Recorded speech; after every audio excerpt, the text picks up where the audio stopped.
Testing 1 2 3. Trying to see how this audio is. It's not the greatest audio, so bear with me, guys, as I run through this restoration.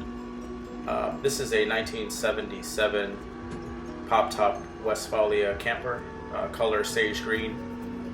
Reason I pulled this one out of a backyard that had been sitting over 20 years was because it is an automatic. So pretty rare. I like the way automatics run. They're fun to drive, super relaxing. So we bought it in somewhere in Texas, in the middle of Texas somewhere, and I think shipping it down was about $750 to $800. I can't quite remember. This is it arriving here, and you can see I'm pretty stoked. First thing I did was put new tires on it, because from this point it's going to head out to mechanic, body shop, then paint, and the tires that were on there were like probably 25 years old, and the thing was just sitting in someone's backyard. I mean, literally left for dead. The guy even thought I was crazy buying it. It's like, you sure you just don't want it for parts? I mean, it's an automatic, no one wants them. So here we have 1978 but you know, Poptop Sage Green Westfalia, and it is an automatic, my friends. This is the very beginning stages of the restoration. First thing that we did was got it to our mechanic for a full, complete inspection along with rebuild.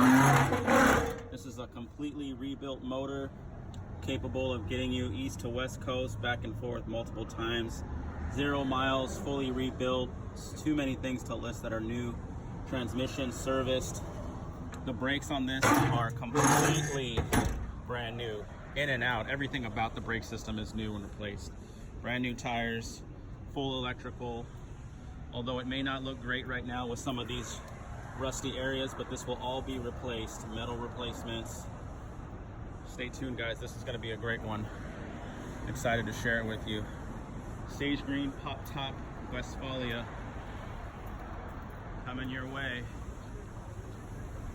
And the best part about it, it's an automatic. An automatic. So I'm pretty excited about that. Here it is running. Hadn't ran in like over 25 years. And from there it went directly to a body guy who got it all squared away, cut out all the old rot. I had to buy so many replacement panels for this bus, but fortunately all these panels are made. You can just look online and try to find the best price, but they make just about every single lower metal piece that you can think of for these buses, as they are common to rot in all those lower areas. And so what I'm going to do now is, since I got it back, and before I take it to our other paint booth that we use, I'm going to get it cut for paint. So I'm going to take off the headlights, trim the window rubbers, and I'll go through more of that as I do it. So follow me.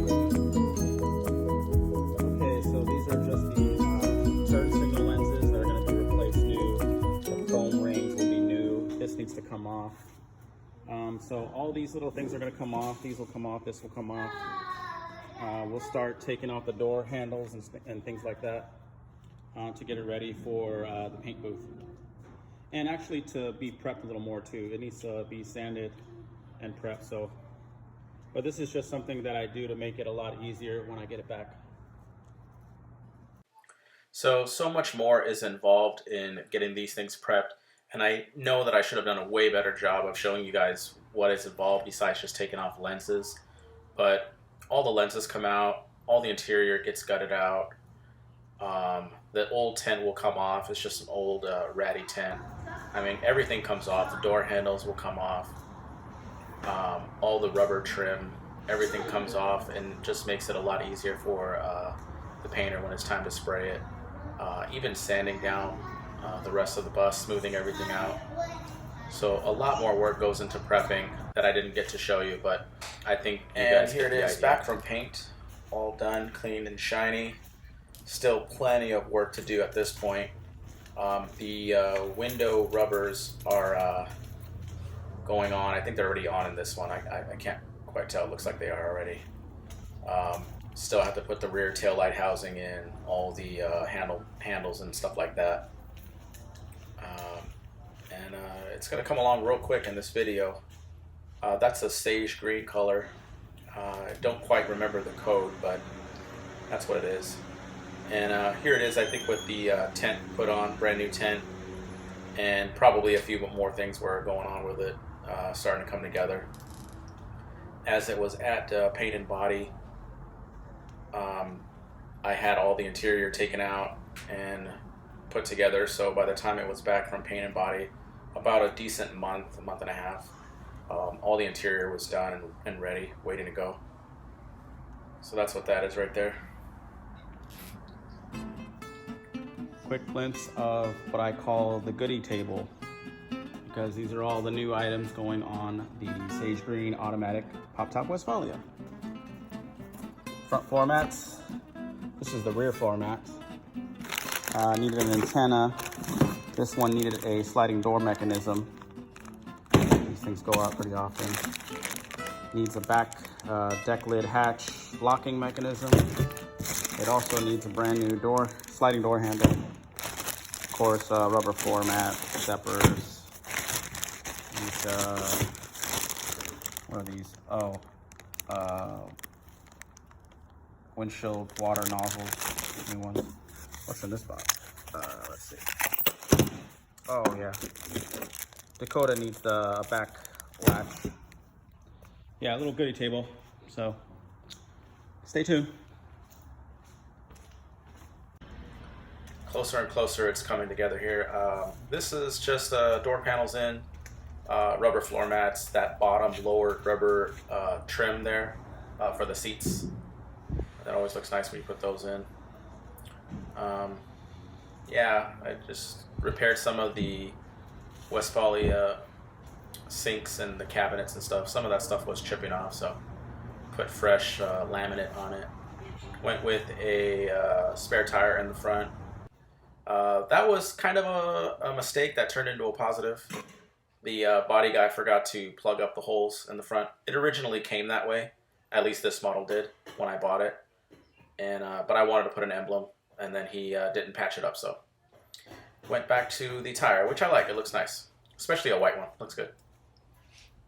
So just walk around with everything kind of going in it and being put together. And there you go. Snap my fingers. It's done. Took it, this is I think one of the first runs, testing it all out. The motor is completely brand new, fresh, 0 miles, so I wasn't really concerned on it not running properly. Especially so many things got replaced, like the motor completely new, the brakes, everything about the brakes new, in and out, up and down, new tires, all the electrical was gone through. So it was a decent test run, you know, stress-free. Kind of just around the block, and once it felt pretty good and decent, I just went with it. I'm like, all right, this run's good, I'll take it further. So here it is, guys, from that poor bus sitting in a backyard, just gonna be a parts bus really, was saved and rescued, all because it's an automatic. I think if that was a manual, maybe it would have just been parts. I don't know. The guy was like, why are you buying it? I'm like, I just want an automatic, man. I like them. So anyway, it's all done right here in this photo. Right to the left of it is another automatic of mine. If you check out my channel, subscribe to it, you'll see the build on that one there.